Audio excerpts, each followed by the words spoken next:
Name of Allah, the Merciful, the Magnificent. Assalamu alaikum viewers. You're watching English with Muhammad Rafi Chaudhry. Viewers, our topic is Introduction to Communication, and in this video, we are going to discuss non-verbal communication. In the previous video, viewers, we have defined non-verbal communication. In this video, we are going to discuss one of the cues of non-verbal communication, that is appearance. How appearance plays its role in conveying message. Message convey करने में appearance किस तरह अपना role play करती है. Viewers, appearance means how something appears, how something looks. कोई चीज़ कैसे दिखती है, कोई शख्स कैसा नज़र आता है, इसे हम अपीयरेंस कहते हैं. It is noun of the verb appear. Appearance conveys a non verbal impression. Appearance एक मैसेज कन्वे करती है जो नॉन वर्बल होता है, जिसमें वर्ड्स नहीं होते.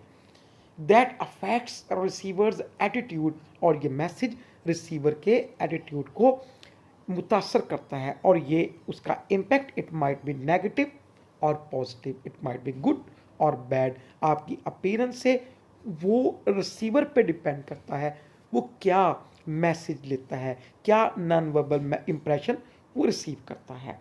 Appearance of the written message, personal appearance and appearance of surroundings convey meanings. Viewers, ये तीन तरह की अपीयरेंस है. कम्युनिकेशन में हम पढ़ रहे हैं चूँकि स्पेसिफिकली, तो कम्युनिकेशन में तीन तरह की अपीयरेंस को हम डिस्कस कर रहे हैं जो अपना रोल प्ले करती है in non verbal communication.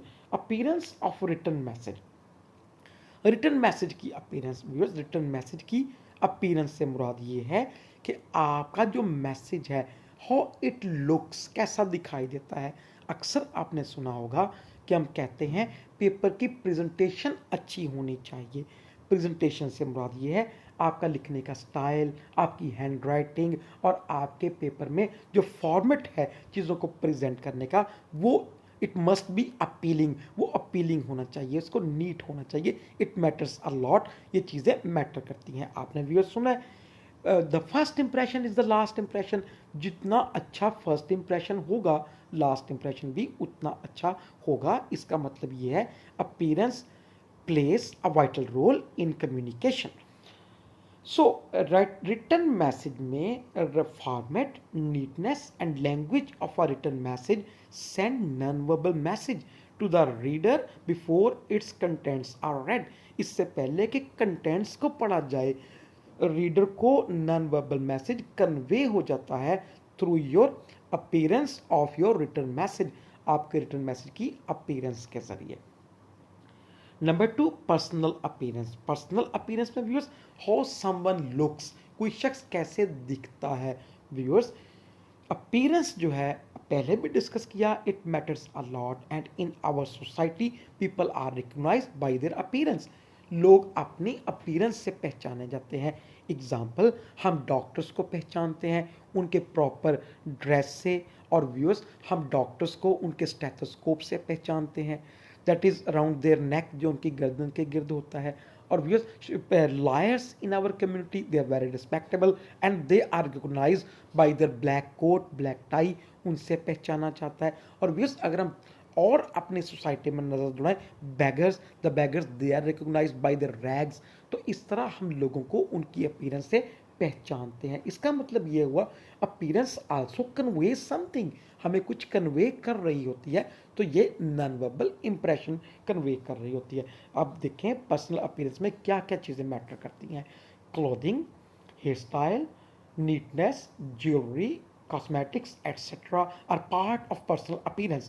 They are known as artifacts. इन्हें artifacts कहते हैं. They convey impression of age. इससे हमें appearance से age का भी पता चल सकता है. Nationality, ड्रेस से हमें नेशनैलिटी का पता चल सकता है. इकोनॉमिक लेवल, किसी शख्स के मुआशी लेवल का पता चल सकता है. जॉब स्टेटस, या अगर जॉब होल्डर है उसके जॉब स्टेटस का भी पता चल सकता है. उसके टेस्ट का, बेंट ऑफ माइंड का भी इन चीज़ों से, उसके हेयर स्टाइल से, उसकी अपीयरेंस से, उसकी ड्रेसिंग से, कलर्स जो उसने पहने होते हैं उससे पता चलता है. Bent of mind depending upon circumstances. Personal appearance also includes body shape, and smell. कुछ लोगों को लोग उनकी खुशबू से पहचानते हैं कि ये यकीनन फ़लाँ शख्स ही गुजरा होगा जो ये खुशबू आई है। सो व्यूअर्स, जैसे मुख्तलिफ स्टूडेंट्स को उनकी यूनिफॉर्म डिफरेंट होती है मुख्तलिफ इंस्टीट्यूट्स के अकॉर्डिंगली, तो हम उन्हें पहचानते हैं। Third one is appearance of surroundings. Surrounding की अपीयरेंस बहुत मैटर करती है। प्लेज में, मूवीज़ में आपने देखा होगा जिस तरह का एटमॉस्फेयर, जिस तरह की फीलिंग्स रिसीवर रीडर के अंदर, ऑब्जर्वर के अंदर, ऑडियंस के अंदर राइटर डायरेक्टर इनकलकेट करना चाह रहा होता है, उस तरह के एटमॉस्फेयर क्रिएट कर देता है। व्यूअर्स, ड्रेस, ब्लैक ड्रेस में कोई शख्स अगर नज़र आए हमें मूवी में, प्ले में, ब्लैक कॉस्ट्यूम पहना हो, ब्लैक हैट पहना हो, ब्लैक उसने ग्लासेस लगाए हो और ब्लैक मास्क हो, तो व्यूअर्स उससे हम एक एप्रीहेंशन हमारे अंदर आता है कि something blood is going to happen, कि ये शख्स यकीनन कोई लूटर होगा, कोई किलर होगा, तो अभी कुछ ब्लडी चीज़ होने वाली है। इस तरह व्यूअर्स हॉरर मूवीज़ में ये एटमॉस्फेयर क्रिएट करने के लिए नाइट का सीन दिखाया जाता है, उसमें थंडरिंग लाइटनिंग का होती है और भी साथ स्पेशल किस्म की साउंड्स जो है वो प्ले की जाती हैं ताकि हॉरिफाइंग एटमॉस्फेयर को क्रिएट किया जाए। So because appearance of surroundings, it also conveys its message. Location, room size, machines, wall decorations, lights, windows, etc.